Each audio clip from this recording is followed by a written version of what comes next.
Hello everyone, I am Saumya Pandey at you batch 2021। और आज हम घटना चक्र आर्थिक की जो न्यू मैगजीन आई है इसको हम लोग डिस्कस करने जा रहे हैं। इस मैगजीन में बहुत सारी ऐसी चीजें हैं जिसको आपने पहले पढ़ लिया होगा, आपने पढ़ रखा होगा, और इसमें बहुत सारी ऐसी चीजें हैं जो आपको पढ़ना भी नहीं है। तो कुछ चीजें मैं ऐसी बताऊंगी जो आपका रिवीजन हो जाएगा जिससे, और कुछ ऐसी चीजें हैं जो डेटाज हैं, जो न्यू डेटाज हैं, जिसके लिए हम इस पर्टिकुलर मैगजीन का इंतजार करते हैं।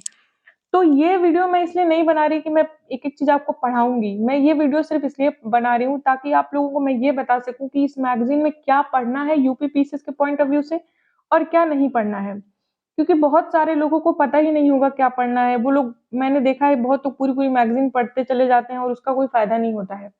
तो अभी मैं बस यही बता रही हूँ आप लोगों को कि इसमें मैगज़ीन में क्या-क्या आपको पढ़ना है। तो चलिए शुरू करते हैं। देखिए, ये जो पहला पेज है, इस पेज में पहला पेज, दूसरा पेज, तीसरा पेज और पेज नंबर 4 तक, इसमें दिसंबर तक की न्यूज़ दी हुई है। पेज नंबर 4 तक। 1 दिसंबर को देखिए, लास्ट है 1 दिसंबर। तो 1 दिसंबर तो पहला ये 4 पेज आपको इसमें पढ़ना है। ये, फिर उसके बाद ये पूरा पेज आप पढ़ लीजिएगा। पेज नंबर 3, पेज नंबर 1, 2, 3, 4 ये आप पढ़ लीजिएगा, क्योंकि ये पेजेस में जो न्यूज़ है वो वैसे तो है करंट अफेयर्स जो आप पहले भी कहीं पढ़ चुके होंगे, लेकिन आप यहाँ पढ़ लेंगे तो रिवाइज हो जाएगा। तो जब आप इसको पढ़िएगा तो ऐसे निशान लगा दीजिएगा यहाँ तक, और जब आप दोबारा इसको पढ़िएगा मैगज़ीन को तो सिर्फ यहीं तक पढ़िएगा, उसके नीचे मत पढ़िएगा। दूसरे आते हैं प्रमुख योजनाएँ। देखिए, ये योजनाएँ जो दी हुई हैं इसमें गवर्नमेंट की काफ़ी फेमस योजना है जो अक्सर एग्ज़ाम में पूछता है। आप जब प्रीवियस ईयर पेपर उठा के देखेंगे तो इनमें से कुछ योजनाएँ ऐसी हैं, 2-3 योजनाएँ जिसके बारे में एग्ज़ाम में आता ही आता है। इसलिए ये योजनाएँ यहाँ पे दी हुई हैं। ये योजना आप या तो यहाँ से पढ़ लें, या तो अगर कहीं और से आपने पढ़ा है तो कहीं और से पढ़ लें, लेकिन ये इकट्ठे एक जगह दे दिया है तो ये ज़्यादा आसान है यहाँ से पढ़ना। इन योजनाओं को आपको पढ़ना कैसे है? देखिए, यूपी पीसीएस में जब प्रश्न पूछता है ना तो 2 तरीके से पूछता है। एक तो योजना लॉन्च कब की गई, दूसरा योजना का उद्देश्य क्या था? इसमें से ज़्यादातर योजनाओं में और कुछ नहीं पूछता। अगर हम यूपीएससी के पॉइंट ऑफ व्यू से देखें तो उसमें पूछेगा कि योजना योजना का उद्देश्य क्या है, योजना में क्वालिफ़िकेशंस क्या-क्या चाहिए, कितने लोग एलिजिबल हैं, और योजना अभी तक परफॉर्म कैसा कर रहा है, उसमें बहुत डिटेल में चला जाता है। लेकिन यूपी पीसीएस में बहुत डिटेल में नहीं जाते, बस इतना किस लिए है और कब लॉन्च की गई। बड़ी-बड़ी स्कीम्स हैं जो हमें पता, वैसे भी पता होनी चाहिए। तो ये आप, ये पेज, ये मतलब पूरी योजना, जितनी योजना दी हुई है, पूरी योजना आप इसको पढ़ लें, एक बार बस देख लें, वैसे ही कब लॉन्च की गई और उसका उद्देश्य क्या है, बस यहाँ तक। ये यहाँ तक योजना हो गई। तीसरा पार्ट शुरू होता है कृषिगत उत्पादन भारत एवं विश्व। देखिए, ये वो डेटा है जिसके लिए हम इस आर्थिकी का इंतजार करते हैं। ये इसी डेटा के लिए हम आर्थिकी का इंतजार करते हैं। आर्थिकी बहुत रिलायबल होता है घटना चक्र का, जिसमें डेटा जल्दी गलत नहीं होते, और इसमें जो आंसर्स होते हैं वो जनरली वही आंसर आयोग के जो आंसर्स होते हैं उनसे मैच करते हैं। तो इसमें पहला पेज जो है ये खाद्यान्न, और इससे रिलेटेड जैसे गेहूँ, चावल, मक्का, ज्वार, बाजरा, इसमें जितने भी हैं, यहाँ तक, यहाँ तक आप इनको पूरा पढ़ जाइएगा। और ये मैं इसकी बात कर रही हूँ अभी, क्योंकि ये जो है प्रतिशत हिस्से की बात कर रहा है। ये फसल है, तिलहन, दलहन, मतलब ये पूरा, ये दोनों पेज और ये अब बहुत इंपॉर्टेंट है आपके लिए, कि पूरा आप पढ़ जाइएगा। उसके बाद दूसरा पेज में दिया है उत्पादन उत्पादकता, मतलब फसल क्षेत्र। तो फसल क्षेत्र सारे फसलों के बारे में नहीं पूछता है, फसल क्षेत्र ज्यादातर गेहूं और चावल और मोटे अनाज, चूंकि आजकल बहुत न्यूज में है तो मोटे अनाज के बारे में देख लीजिएगा।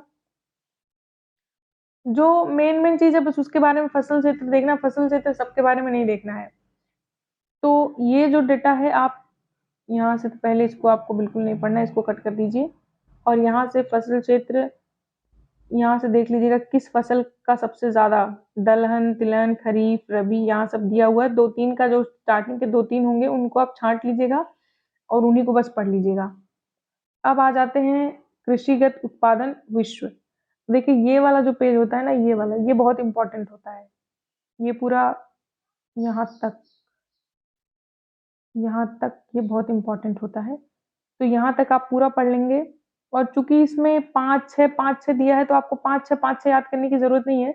गेहूँ, चावल में आप याद कर लीजिएगा गेहूँ, चावल, मक्का और गेहूँ, चावल, मक्का, दूध, रबर, तंबाकू, इन सब चीज़ों में आप 4-5 याद कर लीजिएगा। बाकी सब में सिर्फ़ आप ये याद कर लीजिए कि व 1-2 बस याद कर लीजिए। चीन, भारत है, चीन, भारत, इंडोनेशिया, फिलीपींस, जैसे चुकंदर में अब 5 आप याद नहीं करेंगे, चुकंदर वैसे भी बहुत ज़्यादा इम्पोर्टेंट नहीं है, टॉप 5 में इंडिया आता भी नहीं है, तो आप रूस और फ्रांस याद कर लीजिए। मोटी-मोटा आपको ये पता होना चाहिए कि पर्टिकुलर कोई फ़सल ज़्यादातर कहाँ उगती है। तो लेकिन आपको ये पूरा अच्छे से तैयार करना होगा। उसके बाद आप इस वाले पेज पे आ जाइए। ये एक पेज है, वैश्विक कृषि के संदर्भ में भारत की स्थिति। तो कुल क्षेत्र में भारत 7वें स्थान पे आता है, भू क्षेत्र में 7वें स्थान पे आता है, कृषि योग्य भूमि में दूसरे स्थान पे आता है। किसके बाद? यूएसए के बाद। अब जनसंख्या ये भी आप पूरा अच्छे से देख लीजिएगा। जनसंख्या, फसल उत्पादन, तिलहन, दलहन, वाणिज्यिक फसलें सब इसमें दिया हुआ है। ये सब दूध दूध में प्रथम स्थान पे भारत है, कुल अंडे में तीसरे स्थान पे, कुल मांस में 5वें स्थान पे है। तो ये चीज़ आप देख लीजिएगा। उसके बाद यहाँ दिया है कि कुल फसलों के अनुमानित उत्पादन मिलियन टन में। तो अलग-अलग सारी फसलों का जानने की ज़रूरत नहीं है, टोटल आप बस जान लीजिए कि टोटल उत्पादन कितना होगा। तो यहाँ दिया है कुल खाद्यान्न जो आपका है वो 323.55, यही वाला डेटा आपको याद करना है, 323.55 मिलियन। और उसके बाद आप गेहूँ और चावल का अलग-अलग याद कर लीजिएगा, ये गेहूँ और ये चावल है, बस। 2 का याद कर लीजिएगा और उसके बाद आपको याद करने की ज़रूरत नहीं। मोटे अनाज बहुत ज़्यादा न्यूज़ में है, तो एक बार आप मोटे अनाज का भी देख सकते हैं। यहाँ पे मोटे अनाज, ये मोटे अनाज। उसके बाद ये पूरा क्रॉस कर दीजिए, यहाँ बिल्कुल भी नहीं पढ़ना और कुछ बिल्कुल भी यहाँ नहीं पढ़ना है। ये पूरा क्रॉस कर दीजिए। उद्योग क्षेत्र, उद्योग क्षेत्र में ये वाली न्यूज़ इम्पोर्टेंट है जो आपने करंट अफेयर की मैगज़ीन में भी पढ़ी होगी कि 12 महारत्न कंपनीज़ हैं और महारत्न होने के कंडीशंस क्या-क्या हैं, वो यहाँ पे दिए हुए हैं, वो पढ़ लीजिएगा। आपने पहले भी पढ़ा होगा, बाकी ये सब कट कर दीजिए, ये सब आपको नहीं पढ़ना है। ये सब बिल्कुल भी पढ़ने की ज़रूरत नहीं है। ये 6th आर्थिक जनगणना, ये थोड़ा-सा आप देख लीजिएगा। कितनी जनगणनाएँ हुई हैं अभी तक, ये यहाँ पे 7 दिया हुआ है। तो यहाँ पे 7 दिया हुआ है और इसको बस थोड़ा-सा आप जान लीजिएगा बस, और ज़्यादा जानने की ज़रूरत नहीं है। ये सब पूरा कट कर दीजिए। बिल्कुल भी पढ़ना नहीं है ये सब पूरा आप कट कर दीजिए। परिवहन क्षेत्र में आ जाते हैं। परिवहन क्षेत्र में देखिए, परिवहन क्षेत्र में ये पहला पेज तो आप बिल्कुल कट कर दीजिए, ये सब नहीं पूछेगा। राष्ट्रीय राजमार्ग का राज्यवार विवरण। तो ये राष्ट्रीय राजमार्ग में सबसे नंबर 1 पे आपका आता है महाराष्ट्र, सबसे ज़्यादा यहाँ पे है 18,459। दूसरे नंबर पे आपका आएगा उत्तर प्रदेश 12,000। तीसरे नंबर पे आपका आएगा राजस्थान 10,000। तो ऐसे नंबर 1,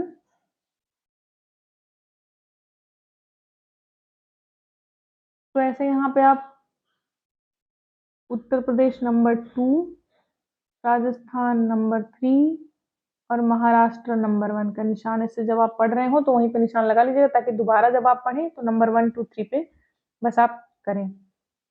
पोत परिवहन, वायु परिवहन, ये इसमें बहुत ज़्यादा कुछ पढ़ने की ज़रूरत है नहीं। और ये जो रेलवे के ज़ोन दिए गए हैं उसमें उत्तर प्रदेश में जो ज़ोन है, जैसे एनी रेलवे गोरखपुर में है और नॉर्थ सेंट्रल रेलवे प्रयागराज में है, ये दोनों आप याद कर लीजिए। बाकी मेन जो आप याद कर सकें वो याद कर लीजिएगा, ज़्यादा याद करने की यहाँ ज़रूरत नहीं है। हाजीपुर वाला एक बार पूछा हुआ है, हाजीपुर को भी आप याद कर लीजिएगा। रेलवे से संबंधित अद्यतन तथ्य बिल्कुल भी पढ़ने की ज़रूरत नहीं है, सीधे कर दीजिए, पूरा कट कर दीजिए, नीचे आ जाइए। 1-2 योजनाएँ, हालाँकि आपने इन योजनाओं को पहले भी पढ़ा होगा, लेकिन आप यहाँ पे देखना चाहें तो देख सकते हैं। वैदेशिक क्षेत्र में भारत का विदेशी ऋण यहाँ पे बताया हुआ है, भारत का विदेशी ऋण कितना है? तो सिर्फ़ आपको यही जानना है कि भारत का विदेशी ऋण, तो ये 2022 की तुलना में दिसंबर अंत 2022 में इतना ये 613.1 बिलियन अमेरिकी डॉलर रहा है। बस यही डेटा आपको याद करना है, बाकी और इसमें कुछ भी याद करना नहीं है, बाकी सब आप सीधे कट कर दीजिए। ये जैसे यहाँ पे दिया हुआ है कि कौन किस किस मुद्रा में डेटा है, जो भी ऋण हमारा है वो एसडीआर में, भारतीय रुपए में, जापानी में, येन में, यूरो में, अमेरिकी डॉलर में। तो ये सब पीसेस में कभी पूछता नहीं है, ये आप बिल्कुल मत पढ़ें। उसके बाद यहाँ दिया हुआ है कि भारत के विदेशी ऋण की संरचना, फिर ये एकदम कट कर दीजिए, इसको पढ़ने की बिल्कुल जरूरत नहीं है। विदेश व्यापार की प्रवृत्ति, ये ये वाला जो पोर्शन है विदेश व्यापार की प्रवृत्ति, ये यहाँ से काट दीजिए आप। ये जो आपकी ई दृष्टि घटना चक्र आई होगी ना मैगजीन, वहां से आप इसको पढ़िएगा, वहां पे ज्यादा अच्छा ये दिया हुआ है। इसको पढ़ना ऐसे है कि 4 प्रकार के कमोडिटीज जो इंडिया आयात करता है सबसे ज्यादा, और 4 कमोडिटीज जो इंडिया सबसे ज्यादा निर्यात करता है। जनरली इंडिया क्रूड पेट्रोलियम को सबसे ज्यादा आयात करता है और उसी को रिफाइन करके सबसे ज्यादा निर्यात करता है। फिर उसके बाद इंडिया सोने चांदी को, रॉ सोना चांदी मंगाता है, डायमंड मतलब रत्न और आभूषण, जेम्स एंड ज्वेलरी जिसको बोलते हैं, और उसी को रिफाइन करके इंडिया बेचता है। तो ज्यादातर गुड्स जो इंडिया रॉ में लेता है और उसको रिफाइन करके बेचता है। तो निर्यात और आयात का कुछ कुछ ऐसे ही होता है। फिर इलेक्ट्रॉनिक गुड्स इंडिया बहुत ज्यादा निर्यात करता है। तो इस तरीके से यहाँ आप मत पढ़िएगा इस चीज को आप वही दृष्टि वाली मैगजीन में ज्यादा अच्छा रहता है। आप 4 छांट के यही कोने कहीं लिख लीजिएगा, दोबारा जब पढ़िएगा तो आपको पूरा पढ़ना भी नहीं पड़ेगा। इसमें वही चीज दी हुई है कि आयात और निर्यात इंडिया का, ये पूरा कट कर दीजिए। अब आ जाइए एनर्जी फील्ड में। एनर्जी फील्ड में और कुछ आपको जानने की जरूरत नहीं है, ये सीधे कट कर दीजिए। बस ये स्थापित राज्यवार ग्रिड, ग्रिड इंटरेक्टिव पवन ऊर्जा मतलब विंड एनर्जी। विंड एनर्जी सबसे ज्यादा कहाँ होती है? तो विंड एनर्जी में सबसे ज्यादा है आपका तमिलनाडु, नंबर 1 पे है, नंबर 2 पे है गुजरात, और नंबर 3 पे है कर्नाटका।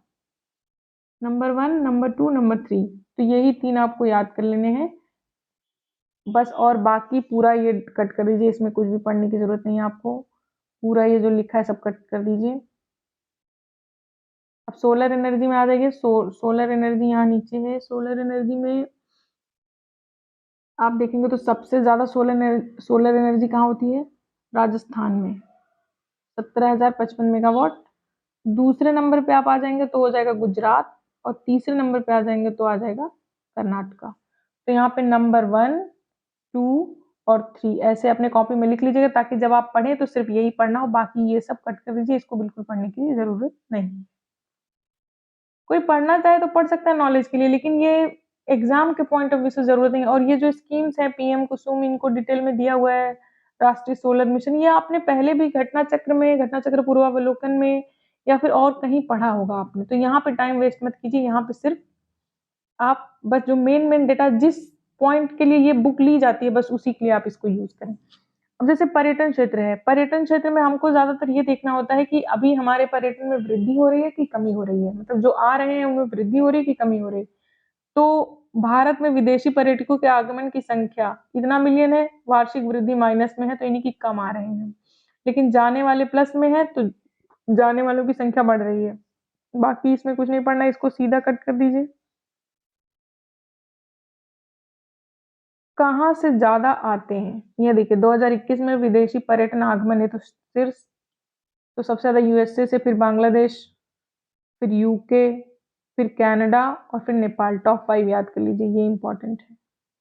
और इसी तरीके से एक और होता है, इसमें हालांकि ये डेटा नहीं दिया हुआ है, लेकिन एक और डेटा होता है कि आए कहाँ से टॉप 5 और जाते कहाँ है टॉप 5, और फिर टॉप 5 जाते कहाँ है, और डोमेस्टिक टूरिस्ट जो होते हैं वो किस स्टेट में सबसे ज्यादा जाते हैं। ये भी एक डेटा होता है जो आपके, आप यहाँ पे जब पढ़ेंगे आप तो वहां से पता चलेगा। आप थोड़ा सा इसको पढ़ लीजिएगा, यहाँ से आपको पता चलेगा।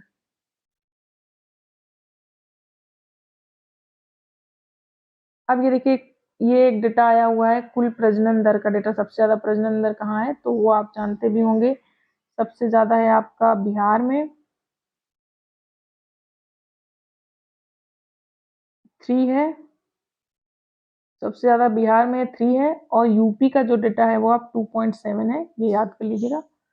और इसमें कुछ और पढ़ने की जरूरत नहीं है। और सबसे, और टोटल इंडिया का कितना है, तो इंडिया का टोटल 2। ये प्रश्न आ सकता है, इस पे ध्यान दीजिएगा।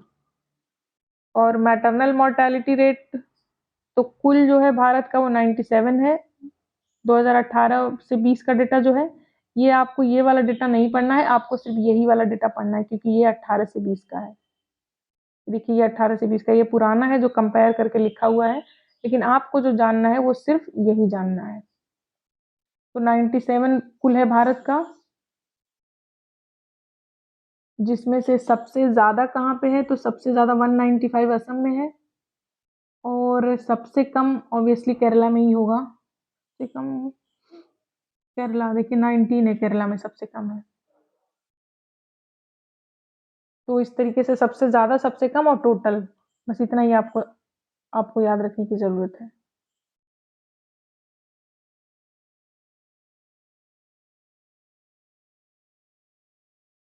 उसके बाद बैंकिंग क्षेत्र में आ जाते हैं। बैंकिंग क्षेत्र में आपको कुछ नहीं पढ़ना है, सीधे कट कर दीजिए।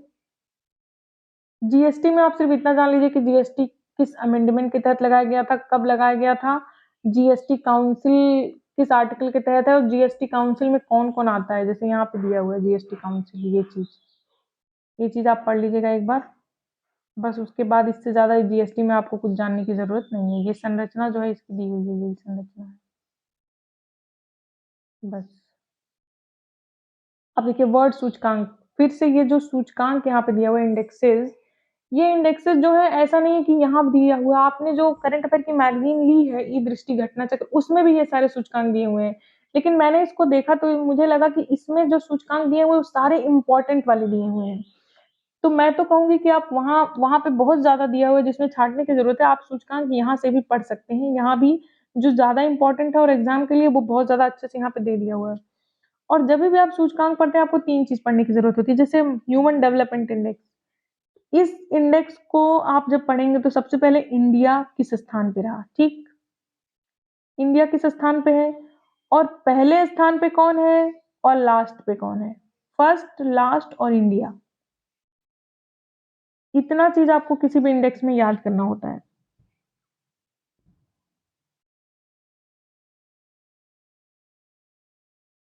मानव विकास सूचकांक, अब इसको थोड़ा सा अच्छे से पढ़ लीजिएगा, आपको पता चल जाएगा। अब प्रतिस्पर्धा रैंकिंग, यहाँ पर जितने डेटा दिए हुए हैं सब इंपॉर्टेंट हैं, तो आप इस सारे को आप पढ़ सकते हैं। जितने जैसे बौद्धिक संपदा सूचकांक, उसके बाद भ्रष्टाचार, उसके बाद आर्थिक स्वतंत्रता, जलवायु परिवर्तन, वैश्विक लैंगिक अंतराल, ये काफी इंपॉर्टेंट है, ये आप देख लीजिए। आतंकवाद, सतत विकास, वैश्विक नवाचार, ग्लोबल 500 में इंडिया पे खास नंबर 1 देख लीजिएगा, और इंडिया के जो हैं वो देख लीजिएगा बस। इस तरीके से जो इंडेक्सेस हैं वो काफी इंपॉर्टेंट है, इंडेक्सेस भी हैं। अब आते हैं हम बागवानी फसलों से संबंधित महत्वपूर्ण आंकड़े। अब दूसरा एक ऐसा आंकड़ा है जो आपको कहीं और नहीं मिलेगा, ये यहीं पे बहुत अच्छे से मिलता है। इंडेक्सेस तो आपको और कहीं भी मिल जाते हैं, लेकिन ये जो आंकड़ा है दूसरा, ये आपको यहीं मिलेगा अच्छे से। तो देखिए यहाँ पे भी आपको कैसे पढ़ना है, ये बिल्कुल भी नहीं पढ़ना है, ये एक एक छोटा छोटा भिंडी गोभी शकरकंद इनका नहीं पढ़ना है, आप बस ये डेटा पे आ जाइए। कौन सा, कितने स्टेट्स हैं जो ये कुल फल उत्पादन में अग्रणी राज्य, ये सब कट कर दीजिए, कुछ नहीं पढ़ना, सिर्फ यही इतना इस पेज में आपको पढ़ना है। तो कुल फल उत्पादन में आंध्र प्रदेश, महाराष्ट्र, उत्तर प्रदेश, मतलब एएमयू, इसका एक टेक्निक भी बन जाएगा, एएमयू, एएमयू सबसे ज्यादा जो है वो फल उत्पादन करते हैं।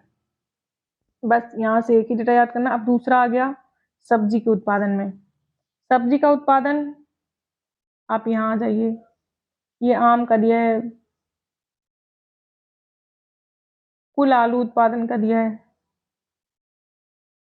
विश्व के अग्रणी 5 अमरूद उत्पादक कुल, अब देखिए कुल कुल सब्जी उत्पादक अग्रणी 10 राज्य, तो वेस्ट बंगाल, यूपी, एमपी, इसको आप कर सकते हैं, इसको आप कर सकते हैं वेस्ट बंगाल, यूपी, एमपी, मतलब वुम्प, वुम्प जो स्टेट्स हैं वो आपके 3 ऐसे स्टेट हैं जो सब्जी उत्पादन में अग्रणी हैं। अलग-अलग सारी सब्जियों का नहीं जानना होता है, बस आपको यहाँ और जान लेना होता है कि उत्तर प्रदेश किन सब्जियों में सबसे ज़्यादा आगे है। तो उत्तर प्रदेश देखिए आलू में आगे है, आम में आगे है, लीची में बिहार आगे रहता है और अमरूद में आगे रहता है उत्तर प्रदेश, अमरूद में। फिर यहाँ पे विश्व का दे दिया है, तो विश्व में आपको पता ही होगा कि चीन सबसे नंबर 1 पे आता है फल सब्जी उत्पादन में, दूसरे नंबर पे भारत और तीसरे नंबर पे यूएसए। ये डेटा लगभग हमेशा समान ही रहता है। ये विश्व का है। अब इसमें फिर दिया है कि सेब, केले अलग-अलग फलों के नाम दिए हैं। आप एक बार ऐसे सरसरी निगाह से ये चीज़ देख लीजिएगा, लेकिन ये हमें याद रखना बहुत ज़्यादा इम्पोर्टेंट नहीं है। इसमें आप सिर्फ ये याद रखिए कुल फल, कुल सब्जी और मेलन और आलू, प्याज, टमाटर का एक बार देख लीजिएगा। जिसमें भारत नंबर 1 है वो तो ज़रूर देख लीजिएगा, केला। बस। अब यहाँ वही डेटा दिया हुआ है स्टेट का। स्टेट का कुल कुल फल, कुल फूल, कुल सब्जी, ये तीनों बेहद इंपॉर्टेंट है। और फिर उत्तर प्रदेश जिसमें आगे है वो इतना देख लीजिए, कुल फल, कुल फूल, कुल सब्जी और उत्तर प्रदेश जिसमें आगे है वो इतना आप देख लीजिएगा डेटा यहाँ से। अब अगला आ जाता है पशुधन एवं मत्स्य पालन से संबंधित महत्वपूर्ण आंकड़े। तो फिर इसमें देखिए 2 प्रकार के पशु होते हैं, एक तो कैटल्स जिनको मवेशी कहते हैं, दूसरा बफैलोज होते हैं।